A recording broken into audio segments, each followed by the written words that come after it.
ಕುಂಭರಾಶಿಯವರೇ, ಈ 15 ದಿನಗಳು ನಿಮಗೆ ಹೊರಗಿನ ಪ್ರಪಂಚದೊಂದಿಗೆ ಅಲ್ಲ, ಬದಲಾಗಿ ನಿಮ್ಮ ಸ್ವಂತ ಮನಸ್ಸಿನೊಂದಿಗೆ ಹೋರಾಡುವ ದಿನಗಳಾಗಿವೆ. ಹಲವು ಬಾರಿ ಮನಸ್ಸು ತುಂಬಾ ವಿಚಲಿತವಾಗಿದೆ. ಯಾವುದೇ ಕಾರಣವಿಲ್ಲದೆ ಭಯವಾಗುತ್ತದೆ. ನಿದ್ದೆ ಪೂರ್ಣಗೊಳ್ಳುತ್ತಿಲ್ಲ ಮತ್ತು ಎಲ್ಲಕ್ಕಿಂತ ಮುಖ್ಯವಾಗಿ ಯಾರೂ ನನ್ನನ್ನು ಅರ್ಥ ಮಾಡಿಕೊಳ್ಳುತ್ತಿಲ್ಲ ಎಂಬ ಭಾವನೆ ಮೂಡುತ್ತದೆ. ಇದು ನೇರವಾಗಿ ನಿಮ್ಮ ರಾಶಿಯಲ್ಲಿಯೇ ಕುಳಿತಿರುವ ರಾಹುವಿನ ಪ್ರಭಾವವಾಗಿದೆ. ಈ ರಾಹು ನಿಮ್ಮ ಆಲೋಚನೆಗಳನ್ನು ಸ್ವಲ್ಪ ಗೊಂದಲಗೊಳಿಸುತ್ತಾನೆ, ಆತಂಕವನ್ನು ಹೆಚ್ಚಿಸುತ್ತಾನೆ. ಆದರೆ ಭಯಪಡಬೇಡಿ, ಏಕೆಂದರೆ ಇದೇ ಸಮಯದಲ್ಲಿ ನಿಮ್ಮ ಸ್ವಂತ ಗುರುವಾದ ಬೃಹಸ್ಪತಿ ಗುರುಗ್ರಹ ತುಂಬಾ ಬಲವಾದ ಸ್ಥಾನದಲ್ಲಿ ಕುಳಿತು ನಿಮ್ಮ ಆರೋಗ್ಯ ಮತ್ತು ಶತ್ರುಗಳ ಮನೆಯಲ್ಲಿ ನಿಮ್ಮ ಗುರಾಣಿಯಾಗಿ ನಿಂತಿದ್ದಾನೆ. ಅಂದರೆ ಒಳಗೆ ನಡೆಯುತ್ತಿರುವ ಹೋರಾಟದಲ್ಲಿ ನಿಮ್ಮದೇ ಗೆಲುವಾಗಲಿದೆ. ಸ್ವಲ್ಪ ತಾಳ್ಮೆ ಇರಬೇಕು ಅಷ್ಟೇ. ಈ ಸಮಯವು ನಿಮ್ಮನ್ನು ನೀವು ಅರ್ಥ ಮಾಡಿಕೊಳ್ಳುವ ಮತ್ತು ನಿಮ್ಮ ಮನಸ್ಸನ್ನು ಶಾಂತಗೊಳಿಸುವ ಸಮಯವಾಗಿದೆ. ಯಾವ ದಿನಗಳಲ್ಲಿ ಹೆಚ್ಚು ಜಾಗರೂಕರಾಗಿರಬೇಕು ಮತ್ತು ಮನಸ್ಸನ್ನು ಹೇಗೆ ನಿಭಾಯಿಸಬೇಕು ಇವೆಲ್ಲವನ್ನೂ ನಾನು ವಿಡಿಯೋದಲ್ಲಿ ಮುಂದೆ ಹೇಳುತ್ತಿದ್ದೇನೆ. ನಿಮಗೆ ನಮ್ಮ ವಿಡಿಯೋಗಳು ಉಪಯುಕ್ತವೆನಿಸಿದರೆ ಮತ್ತು ನಾವು ನಿಮಗಾಗಿ ಇಂತಹ ಉತ್ತಮ ಕಂಟೆಂಟ್ ಅನ್ನು ನಿರಂತರವಾಗಿ ರಚಿಸಬೇಕೆಂದು ನೀವು ಬಯಸಿದರೆ ದಯವಿಟ್ಟು ನಮ್ಮ ಚಾನೆಲ್ನ ಮೆಂಬರ್ಶಿಪ್ ಅಂದರೆ ಸದಸ್ಯತ್ವ ಪಡೆಯುವುದನ್ನು ಅಂದರೆ ಜಾಯಿನ್ ಮಾಡುವುದು, ಇದರ ಮೂಲಕ ನಮಗೆ ಬೆಂಬಲ ನೀಡಿ. ನಿಮ್ಮ ಪ್ರತಿಯೊಂದು ಬೆಂಬಲವೂ ನಮಗೆ ಬಹಳ ಮುಖ್ಯವಾಗಿದೆ. ಕುಂಭರಾಶಿಯವರೇ, ನೀವು ಪ್ರಸ್ತುತ ಶನಿದೇವನ ಸಾಡೇಸಾತಿಯ ಅಂತಿಮ ಅಂದರೆ ಇಳಿಯುವ ಹಂತವಾದ ರೇವತಿ ನಕ್ಷತ್ರದ ಮೂಲಕ ಹಾದು ಹೋಗುತ್ತಿದ್ದೀರಿ. ನಿಮ್ಮ ಲಗ್ನದ ಅಧಿಪತಿಯಾದ ಶನಿದೇವರು ಈ 15 ದಿನಗಳಲ್ಲಿ ನಿಮ್ಮ 2ನೇ ಮನೆಯಲ್ಲಿ ವಕ್ರಸ್ಥಿತಿಯಲ್ಲಿ ಇರುತ್ತಾರೆ. ಆಗಸ್ಟ್ 1ರಿಂದ 15ರ ನಡುವಿನ ಅತಿದೊಡ್ಡ ಶಕ್ತಿಯನ್ನು ಅತ್ಯಂತ ಪ್ರಾಯೋಗಿಕ ಉದಾಹರಣೆಯಿಂದ ಅರ್ಥ ಮಾಡಿಕೊಳ್ಳಬಹುದು. ಒಂದು ಹಾವು ಬಡಗಿಯ ಅಂಗಡಿಗೆ ನುಗ್ಗಿ ಅಲ್ಲಿ ಇಟ್ಟಿದ್ದ ಗರಗಸಕ್ಕೆ ತಗುಲಿ ಸ್ವಲ್ಪ ಗಾಯಗೊಂಡಿತು ಎಂದು ಕಲ್ಪಿಸಿಕೊಳ್ಳಿ. ಹಾವಿಗೆ ಸಹಜವಾಗಿಯೇ ಕೋಪ ಬಂದು ತನ್ನ ಅಹಂಕಾರದಿಂದ ಆ ಗರಗಸವನ್ನು ಬಲವಾಗಿ ಕಚ್ಚಿತು. ಇದರಿಂದ ಅದರ ಬಾಯಿ ರಕ್ತಮಯವಾಯಿತು. ತನ್ನ ಕೋಪ ಮತ್ತು ಅಹಂಕಾರದಿಂದ ಕುರುಡಾದ ಆ ಹಾವು ಆ ನಿರ್ಜೀವ ಗರಗಸವನ್ನೇ ತನ್ನ ಶತ್ರು ಎಂದು ಭಾವಿಸಿ ತನ್ನೆಲ್ಲಾ ಶಕ್ತಿಯಿಂದ ಅದನ್ನು ಸುತ್ತಿಕೊಂಡಿತು ಮತ್ತು ಅಂತಿಮವಾಗಿ ಅದೇ ಗರಗಸದಿಂದ ಕತ್ತರಿಸಲ್ಪಟ್ಟು ಸಾವನ್ನಪ್ಪಿತು. ಇಲ್ಲಿ ಗರಗಸ ನಿರ್ಜೀವವಾಗಿತ್ತು. ಅದು ಕೇವಲ ತನ್ನ ತೀಕ್ಷ್ಣ ಸ್ವಭಾವದಿಂದಾಗಿ ಅಲ್ಲೇ ಇತ್ತು. ಆದರೆ ಹಾವು ತನ್ನ ಅಹಂಕಾರ ಮತ್ತು ಕೋಪದಿಂದಾಗಿ ಸತ್ತಿತು.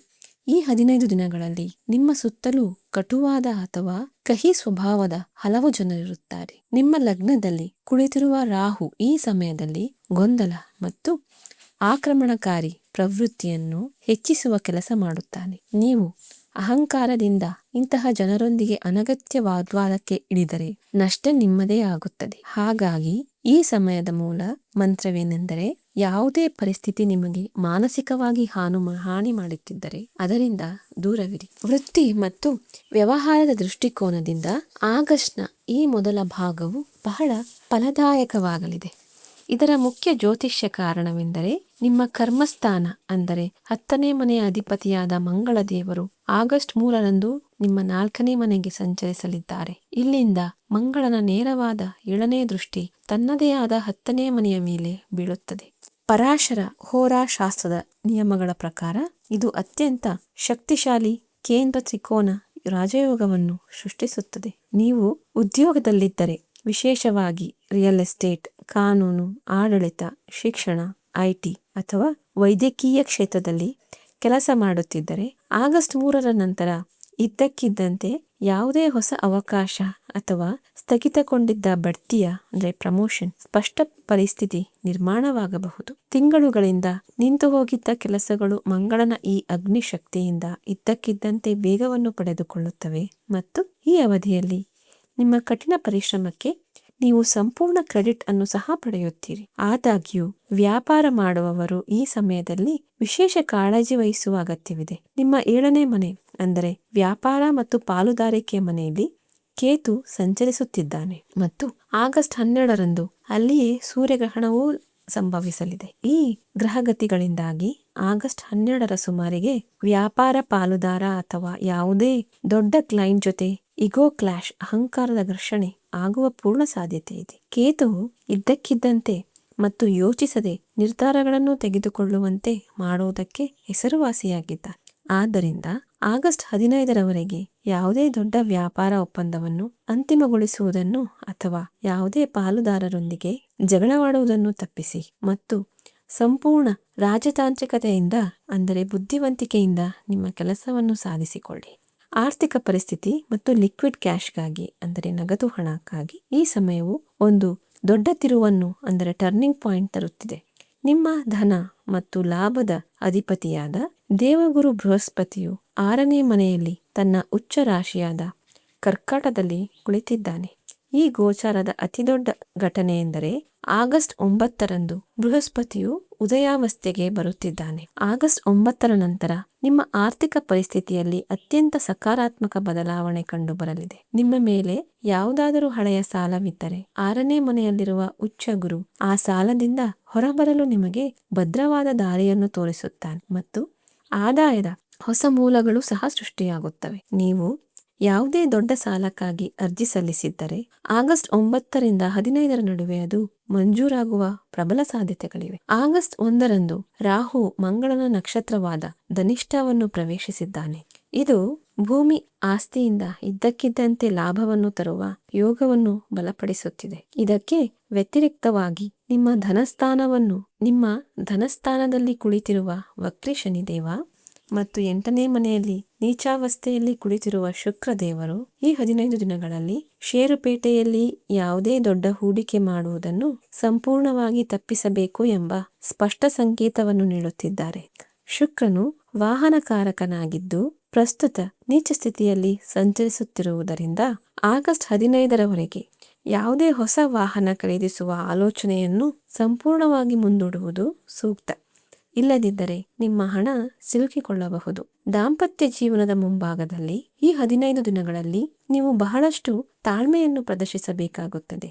ನಿಮ್ಮ 7ನೇ ಮನೆ ಅಂದರೆ ವಿವಾಹದ ಸ್ಥಾನದಲ್ಲಿ ಕೇತು ಕುಳಿತಿದ್ದಾನೆ ಮತ್ತು ಆಗಸ್ಟ್ 12ರಂದು ಇದೇ ಮನೆಯ ಸುತ್ತಮುತ್ತ ಸೂರ್ಯಗ್ರಹಣದ ಶಕ್ತಿ ಹೆಚ್ಚು ಪ್ರಬಲವಾಗಿರುತ್ತದೆ. ಈ ಗೋಚಾರದ ಸಮಯದಲ್ಲಿ ನಿಮ್ಮ ಜೀವನ ಸಂಗಾತಿಯು ಇದ್ದಕ್ಕಿದ್ದಂತೆ ಕೋಪಗೊಳ್ಳಬಹುದು. ಕಾರಣವಿಲ್ಲದೆ ನಿಮ್ಮ ನಡವಳಿಕೆಯಲ್ಲಿ ತಪ್ಪುಗಳನ್ನು ಹುಡುಕಬಹುದು ಅಥವಾ ಹಳೆಯ ಹಿಂದಿನ ವಿಷಯಗಳ ಬಗ್ಗೆ ಮನೆಯ ವಾತಾವರಣವು ಉದ್ವಿಗ್ನವಾಗಬಹುದು. ಇದು ಸಂಪೂರ್ಣವಾಗಿ 7ನೇ ಮನೆಯಲ್ಲಿ ನಡೆಯುತ್ತಿರುವ ಗ್ರಹಗಳ ದ್ವಂದ್ವದ ಪರಿಣಾಮವೇ ಹೊರತು ಕೇವಲ ನಿಮ್ಮ ಸಂಗಾತಿಯ ಸ್ವಭಾವವಲ್ಲ ಎಂಬುದನ್ನು ಅರ್ಥ ಮಾಡಿಕೊಳ್ಳುವುದು ಬಹಳ ಮುಖ್ಯ.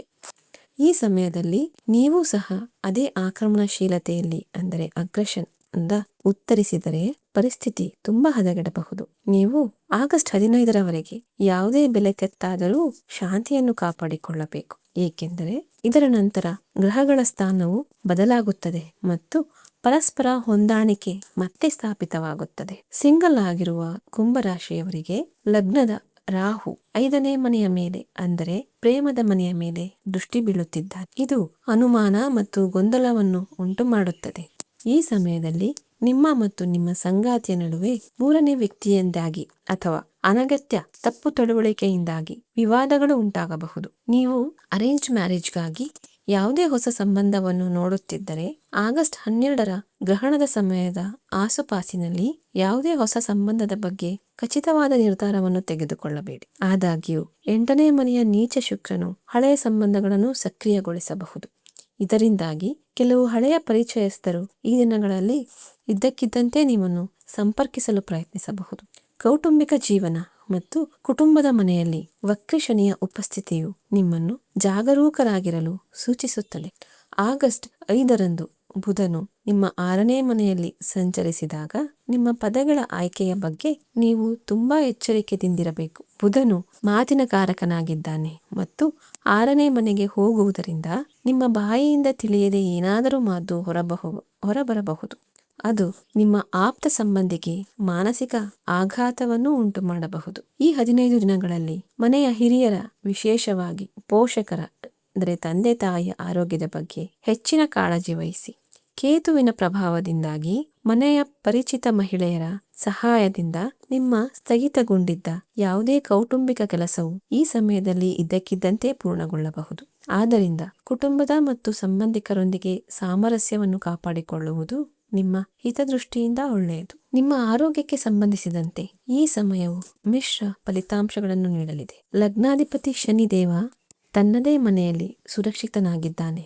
ಹಾಗಾಗಿ ಯಾವುದೇ ಹೊಸ ಅಥವಾ ಗಂಭೀರ ಕಾಯಿಲೆಯ ಭಯವಿಲ್ಲ.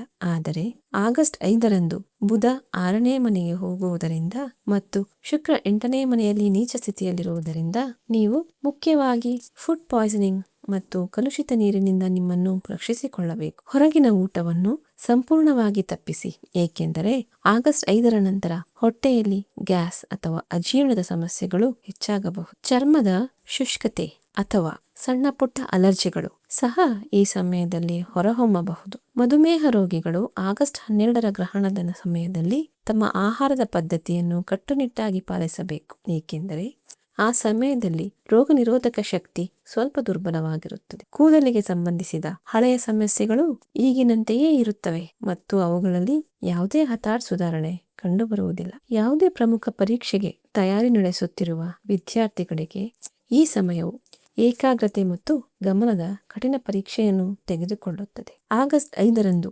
ಶಿಕ್ಷಣದ ಮನೆಯ ಅಧಿಪತಿಯಾದ ಬುಧನು ಹೋರಾಟದ 6ನೇ ಮನೆಯಲ್ಲಿ ಸಂಚರಿಸುತ್ತಾನೆ. ಅಧ್ಯಯನಕ್ಕಾಗಿ 4, 14 ಮತ್ತು 40 ವಿಷಯಗಳ ನಿಯಮ ಎಂದು ಕರೆಯಲ್ಪಡುವ ಅತ್ಯಂತ ಪರಿಣಾಮಕಾರಿ ಜ್ಯೋತಿಷ್ಯ ಮತ್ತು ಮಾನಸಿಕ ನಿಯಮವಿದೆ. ಆಗಸ್ಟ್ 5ರಿಂದ 15ರ ನಡುವೆ ನೀವು ಓದಲು ಕುಳಿತಾಗ ಮೊದಲ 4 ವಿಷಯಗಳಲ್ಲಿ, ನಂತರ 14 ವಿಷಯಗಳಲ್ಲಿ ಮತ್ತು ನಂತರ 40 ನಿಮಿಷಗಳಲ್ಲಿ ನಿಮ್ಮ ಗಮನವು ಬಹಳ ಬೇಗನೆ ವಿಚಲಿತಗೊಳ್ಳುತ್ತದೆ. ಆಗಸ್ಟ್ 5ರಿಂದ 15ರ ನಡುವೆ ನೀವು ಓದಲು ಕುಳಿತಾಗ ಮೊದಲ 4 ನಿಮಿಷಗಳಲ್ಲಿ, ನಂತರ 14 ನಿಮಿಷಗಳಲ್ಲಿ ಮತ್ತು ನಂತರ 40 ನಿಮಿಷಗಳಲ್ಲಿ ನಿಮ್ಮ ಗಮನವು ಬಹಳ ಬೇಗನೆ ವಿಚಲಿತಗೊಳ್ಳುತ್ತದೆ. ರಾಹು ಮತ್ತು ದುರ್ಬಲ ಬುಧವು ನಿಮ್ಮ ಫೋನ್ ನೋಡುವಂತೆ ನಿಮ್ಮನ್ನು ಪ್ರೇರೇಪಿಸುತ್ತದೆ ಮತ್ತು ಡಿಸ್ಟ್ರಾಕ್ಷನ್ ಗಮನಭಂಗ ಉಂಟು ಮಾಡುತ್ತದೆ. ಆದರೆ ನಿಮ್ಮ ಮಾನಸಿಕ ದೃಢತೆಯಿಂದ ಆ ಮೊದಲ 40 ನಿಮಿಷಗಳನ್ನು ತಡೆಯಿಲ್ಲದೆ ದಾಟಿದರೆ ನಿಮ್ಮ ಗಮನವು ಸಂಪೂರ್ಣವಾಗಿ ಲಾಕ್ ಆಗುತ್ತದೆ. ಮಂಗಳನ ಸಕಾರಾತ್ಮಕ ದೃಷ್ಟಿಯಿಂದಾಗಿ ಆಡಳಿತಾತ್ಮಕ, ಅಡ್ಮಿನಿಸ್ಟ್ರೇಟಿವ್ ಅಥವಾ ತಾಂತ್ರಿಕ ಟೆಕ್ನಿಕಲ್ ಕ್ಷೇತ್ರದ ಪರೀಕ್ಷೆಗಳಿಗೆ ತಯಾರಿ ನಡೆಸುತ್ತಿರುವವರಿಗೆ ಈ ಸಮಯವು ಅತ್ಯಂತ ಅನುಕೂಲಕರವಾಗಿದೆ. ಶಿಕ್ಷಣದ ಉದ್ದೇಶಕ್ಕಾಗಿ ಸ್ಥಳವನ್ನು ಬದಲಾಯಿಸಲು ಸಹ ಈ ಸಮಯವು ಮಂಗಳಕರವಾಗಿರುತ್ತದೆ. ಪ್ರಯಾಣದ ಸಂದರ್ಭದಲ್ಲಿ ಮಂಗಳನ 8ನೇ ದೃಷ್ಟಿಯು ನಿಮ್ಮ 8ನೇ ಮನೆಯ ಮೇಲೆ ಬೀಳುತ್ತಿದೆ. ಇದು ವಾಹನ ಚಾಲನೆ ಮಾಡುವಾಗ ನಿಮ್ಮ ವೇಗದ ಮೇಲೆ ಸಂಪೂರ್ಣ ನಿಯಂತ್ರಣವನ್ನು ಇಟ್ಟುಕೊಳ್ಳುವಂತೆ ಸ್ಪಷ್ಟವಾಗಿ ಸೂಚಿಸುತ್ತದೆ. ವಿಶೇಷವಾಗಿ ಸೂರ್ಯಗ್ರಹಣವಿರುವ ಆಗಸ್ಟ್ 12ರಂದು ಮತ್ತು ಅದರ 1-2 ದಿನಗಳ ಮೊದಲು ಮತ್ತು ನಂತರ ಯಾವುದೇ ಅನಗತ್ಯ ದೀರ್ಘ ರಸ್ತೆ ಪ್ರಯಾಣವನ್ನು ಸಂಪೂರ್ಣವಾಗಿ ತಪ್ಪಿಸಿ. ವಿದೇಶಕ್ಕೆ ಹೋಗಲು ಅಥವಾ ವಿದೇಶಿ ಗ್ರಾಹಕರೊಂದಿಗೆ ಕೆಲಸ ಮಾಡಲು ಅವಕಾಶ ಸಿಕ್ಕರೆ ಗುರುವಿನ ದೃಷ್ಟಿ 12ನೇ ಮನೆಯ ಮೇಲೆ ಇರುವುದರಿಂದ ಅದರಲ್ಲಿ ಯಶಸ್ಸು ಸಿಗುತ್ತದೆ. ಆದರೆ ಸ್ಥಳೀಯ ಪ್ರಯಾಣದಲ್ಲಿ ಆತುರ ಪಡಬೇಡಿ ಮತ್ತು ಬೆಂಕಿ ಹಾಗೂ ಚೂಪಾದ ವಸ್ತುಗಳ ಬಗ್ಗೆ ಎಚ್ಚರಿಕೆ ವಹಿಸಿ. ಆಧ್ಯಾತ್ಮಿಕ ದೃಷ್ಟಿಕೋನದಿಂದ ಈ ಸಮಯವು ಅತ್ಯಂತ ಆಳವಾದ ಶಕ್ತಿಯನ್ನು ಹೊಂದಿದೆ. ಆಗಸ್ಟ್ 12ರ ಸೂರ್ಯಗ್ರಹಣವು 7ನೇ ಮನೆಯಲ್ಲಿ ಕೇತುವಿನೊಂದಿಗೆ ಸಂಭವಿಸುತ್ತಿದೆ. ಇದು ಜನರ ಅಹಂಕಾರವನ್ನು ಹೆಚ್ಚಿಸುತ್ತದೆ. ಆದರೆ ಧ್ಯಾನ ಮತ್ತು ಸಾಧನೆಗೆ ಒಲವು ಹೊಂದಿರುವವರಿಗೆ ಇದು ಆಧ್ಯಾತ್ಮಿಕ ಬೆಳವಣಿಗೆಗೆ ದೊಡ್ಡ ಅವಕಾಶವಾಗಿದೆ. ಮನಸ್ಸಿನಲ್ಲಿರುವ ಯಾವುದೇ ಅನುಮಾನ ಅಥವಾ ಗೊಂದಲದ ಸ್ಥಿತಿಯು ಏಕಾಂತ ಮತ್ತು ದೇವರ ಧ್ಯಾನದಿಂದ ಮಾತ್ರ ಸ್ಪಷ್ಟವಾಗುತ್ತದೆ. ಈ 15 ದಿನಗಳ ಘಟನೆಗಳನ್ನು ನಾವು ಕಾಲಾನುಕ್ರಮದಲ್ಲಿ ನೋಡಿದರೆ, ಆಗಸ್ಟ್ 1ರಿಂದ 3ರ ನಡುವೆ ಶುಕ್ರನು ನೀಚ ಸ್ಥಿತಿಯಲ್ಲಿರುತ್ತಾನೆ ಮತ್ತು ಮಂಗಳನ ಸಂಚಾರವು 4ನೇ ಮನೆಯಲ್ಲಿರುತ್ತದೆ. ಇದು ಇದ್ದಕ್ಕಿದ್ದಂತೆ ಶಕ್ತಿಯ ಮಟ್ಟವನ್ನು ಹೆಚ್ಚಿಸುತ್ತದೆ ಮತ್ತು ಸ್ಥಗಿತಗೊಂಡಿದ್ದ ಕಾರ್ಯಗಳನ್ನು ವೇಗಗೊಳಿಸುತ್ತದೆ. ಆಗಸ್ಟ್ 5ರಂದು ಬುಧನ ಗೋಚಾರದ ನಂತರ ನಿಮ್ಮ ಮಾತು, ಹೊಟ್ಟೆ ಮತ್ತು ಚರ್ಮದ ಬಗ್ಗೆ ವಿಶೇಷ ಕಾಳಜಿ ವಹಿಸಬೇಕು. ಆಗಸ್ಟ್ 9ರ ದಿನವು ಬಹಳ ಮುಖ್ಯವಾಗಿದೆ, ಏಕೆಂದರೆ ದೇವಗುರು ಬೃಹಸ್ಪತಿಯ ಉದಯದೊಂದಿಗೆ ಸ್ಥಗಿತಗೊಂಡಿದ್ದ ಹಣ ಅಥವಾ ಕ್ಯಾಶ್ ಫ್ಲೋಗೆ ಸಂಬಂಧಿಸಿದ ಯಾವುದೇ ಅತ್ಯಂತ ಸಕಾರಾತ್ಮಕ ಸುದ್ದಿ ಸಿಗಬಹುದು. ಇದೇ ದಿನ ಕಾಮಿಕಾ ಏಕಾದಶಿ ವ್ರತವೂ ಇದೆ. ಆಗಸ್ಟ್ 12ರಂದು ಶ್ರಾವಣ ಅಮಾವಾಸ್ಯೆ ಮತ್ತು ಸೂರ್ಯಗ್ರಹಣದ ದಿನದಂದು ಯಾವುದೇ ಹೊಸ ಒಪ್ಪಂದ, ಪ್ರಯಾಣ ಅಥವಾ ದೊಡ್ಡ ನಿರ್ಧಾರವನ್ನು ತೆಗೆದುಕೊಳ್ಳುವುದನ್ನು ತಪ್ಪಿಸಿ ಮತ್ತು ನಿಮ್ಮ ಸಮಯವನ್ನು ದೇವರ ಧ್ಯಾನದಲ್ಲಿ ಕಳೆಯಿರಿ. ಆಗಸ್ಟ್ 15ರಂದು ಸ್ವಾತಂತ್ರ್ಯ ದಿನಾಚರಣೆ ಮತ್ತು ಹರಿಯಾಲಿ ತೀಜ್ನ ಶುಭ ಸಂದರ್ಭದ ನಂತರ ಗ್ರಹಗಳ ಶಕ್ತಿಯಲ್ಲಿ ಸಕಾರಾತ್ಮಕ ಬದಲಾವಣೆಗಳು ಬರಲಾರಂಭಿಸುತ್ತವೆ ಮತ್ತು ಮಾನಸಿಕ ಚಿಂತೆಗಳು ನಿಧಾನವಾಗಿ ಕಡಿಮೆಯಾಗಲು ಪ್ರಾರಂಭಿಸುತ್ತವೆ. ಈ 15 ದಿನಗಳಲ್ಲಿ ತಿಳಿ ನೀಲಿ ಮತ್ತು ಬಿಳಿ ಬಣ್ಣಗಳು ನಿಮಗೆ ವಿಶೇಷವಾಗಿ ಅದೃಷ್ಟ ತರಲಿವೆ. 8 ಮತ್ತು 6 ನಿಮಗೆ ಅನುಕೂಲಕರ ಸಂಖ್ಯೆಗಳಾಗಿರುತ್ತವೆ. ಆದರೆ ವಾರದ ದಿನಗಳಲ್ಲಿ ಶುಕ್ರವಾರ ಮತ್ತು ಶನಿವಾರ ನಿಮಗೆ ಅತ್ಯುತ್ತಮ ದಿನಗಳಾಗಿವೆ. ದಿಕ್ಕುಗಳ ದೃಷ್ಟಿಕೋನದಿಂದ ಈ ಅವಧಿಯಲ್ಲಿ ಪಶ್ಚಿಮ ದಿಕ್ಕಿನಿಂದ ನೀವು ಕೇವಲ ವಿಶೇಷ ಲಾಭ ಅಥವಾ ಅವಕಾಶಗಳನ್ನು ಪಡೆಯಬಹುದು. ಈ ಸಂಪೂರ್ಣ ಗ್ರಹ ಶಕ್ತಿಯನ್ನು ಸಮತೋಲನಗೊಳಿಸಲು ಮತ್ತು ಅದರ ಋಣಾತ್ಮಕ ಪರಿಣಾಮಗಳನ್ನು ಶಾಂತಗೊಳಿಸಲು ಕೆಲವು ನಿಖರವಾದ ಜ್ಯೋತಿಷ್ಯ ಪರಿಹಾರಗಳನ್ನು ಮಾಡುವುದು ಅತ್ಯಂತ ಅವಶ್ಯಕ. ಮನಸ್ಸಿನ ಗೊಂದಲ ಮತ್ತು ರಾಹುವಿನ ದುಷ್ಪರಿಣಾಮಗಳನ್ನು ತಪ್ಪಿಸಲು ನಿಯಮಿತವಾಗಿ ಶಿವನನ್ನು ಧ್ಯಾನಿಸಿ ಮತ್ತು ಪ್ರತಿದಿನ ಓಂ ನಮಃ ಶಿವಾಯ ಮತ್ತು ಏಕಾದಶಿಯ ಆಸುಪಾಸಿನಲ್ಲಿ ಓಂ ನಮೋ ಭಗವತೆ ವಾಸುದೇವಾಯ ಮಂತ್ರವನ್ನು ಸಂಪೂರ್ಣ ಭಕ್ತಿಯಿಂದ ಜಪಿಸಿ. ದಾಂಪತ್ಯ ಜೀವನದ ಕ್ಲೇಶ ಮತ್ತು ಗ್ರಹಣದ ಪ್ರಭಾವವನ್ನು ಕಡಿಮೆ ಮಾಡಲು ಪ್ರತಿದಿನ ಸೂರ್ಯದೇವನಿಗೆ ನೀರು ಅರ್ಪಿಸಿ ಮತ್ತು ಮನೆಯ ಹಿರಿಯರನ್ನು ಗೌರವಿಸಿ. ವಿದ್ಯಾರ್ಥಿಗಳು ತಮ್ಮ ಏಕಾಗ್ರತೆ ಮತ್ತು ಶಿಕ್ಷಣದ ಕಾರಕನಾದ ಬುಧನನ್ನು ಬಲಪಡಿಸಲು ಬುಧವಾರದಂದು ಗಣೇಶನನ್ನು ಪೂಜಿಸಬೇಕು ಮತ್ತು ಹಸುವಿಗೆ ಹಸಿರು ಮೇವನ್ನು ತಿನ್ನಿಸಬೇಕು. ಇದರೊಂದಿಗೆ ಶನಿದೇವನ ಅನುಗ್ರಹ ಪಡೆಯಲು ಶನಿವಾರದಂದು ಕಪ್ಪು ಎಳ್ಳು ಅಥವಾ ಸಾಸಿವೆ ಎಣ್ಣೆಯನ್ನು ದಾನ ಮಾಡುವುದು ನಿಮಗೆ ಹೆಚ್ಚು ಲಾಭದಾಯಕವೆಂದು ಸಾಬೀತಾಗಲಿದೆ. ಅಂತಿಮವಾಗಿ ಈ ಸಂಪೂರ್ಣ ಗೋಚಾರದ ಅವಧಿಯಲ್ಲಿ ನೀವು ಮುಖ್ಯವಾಗಿ 3 ವಿಷಯಗಳನ್ನು ಕಟ್ಟುನಿಟ್ಟಾಗಿ ಪಾಲಿಸಬೇಕು. ಮೊದಲನೆಯದಾಗಿ, ನಿಮ್ಮ ಅಹಂಕಾರ, ಈಗೋ ಅಥವಾ ಆಕ್ರಮಣಕಾರಿ ಮನೋಭಾವದಿಂದ ಯಾರಿಗೂ ಕಹಿ ಮಾತಿನ ಉತ್ತರಗಳನ್ನು ನೀಡಬಾರದು. ಎರಡನೆಯದಾಗಿ, ಆಗಸ್ಟ್ 12ರ ಸೂರ್ಯಗ್ರಹಣದ ಆಸುಪಾಸಿನಲ್ಲಿ ಯಾವುದೇ ದೊಡ್ಡ ಆರ್ಥಿಕ ಅಥವಾ ವ್ಯವಹಾರದ ನಿರ್ಧಾರವನ್ನು ತೆಗೆದುಕೊಳ್ಳಬಾರದು. ಮತ್ತು ಮೂರನೆಯದಾಗಿ, ಆಗಸ್ಟ್ 15ರವರೆಗೆ ಯಾವುದೇ ಹೊಸ ವಾಹನವನ್ನು ಖರೀದಿಸುವುದನ್ನು ಸಂಪೂರ್ಣವಾಗಿ ತಪ್ಪಿಸಬೇಕು. ಸಮಯ ಮತ್ತು ಗ್ರಹಗಳ ದಿಕ್ಕು ಏನು ಎಂಬುದನ್ನು ಜ್ಯೋತಿಷ್ಯ ನಮಗೆ ಹೇಳುತ್ತದೆ. ಆದರೆ ನಮ್ಮ ಕರ್ಮಗಳು ಮತ್ತು ಸರಿಯಾದ ನಡವಳಿಕೆಯಿಂದ ನಾವು ಯಾವುದೇ ಪ್ರತಿಕೂಲ ಶಕ್ತಿಯನ್ನು ನಮ್ಮ ಪರವಾಗಿ ತಿರುಗಿಸಿಕೊಳ್ಳಬಹುದು. ಇದು ಸಂಯಮ, ತಾಳ್ಮೆ ಮತ್ತು ವಿವೇಕದಿಂದ ವರ್ತಿಸುವ ಸಮಯವಾಗಿದೆ. ನೀವು ತೆಗೆದುಕೊಂಡ ಸರಿಯಾದ ನಿರ್ಧಾರಗಳು ಮತ್ತು ಪರಿಹಾರಗಳು ಈ ಗೋಚಾರದ ಯಾವುದೇ ಋಣಾತ್ಮಕ ಪ್ರಭಾವವನ್ನು ಸಂಪೂರ್ಣವಾಗಿ ನಿಷ್ಪರಿಣಾಮಕಾರಿಗೊಳಿಸುತ್ತದೆ. ಸಮಯವು ನಿಮ್ಮ ಕಡೆ ಇದೆ. ಕೇವಲ ಶಾಂತಿಯನ್ನು ಕಾಪಾಡಿಕೊಳ್ಳಿ.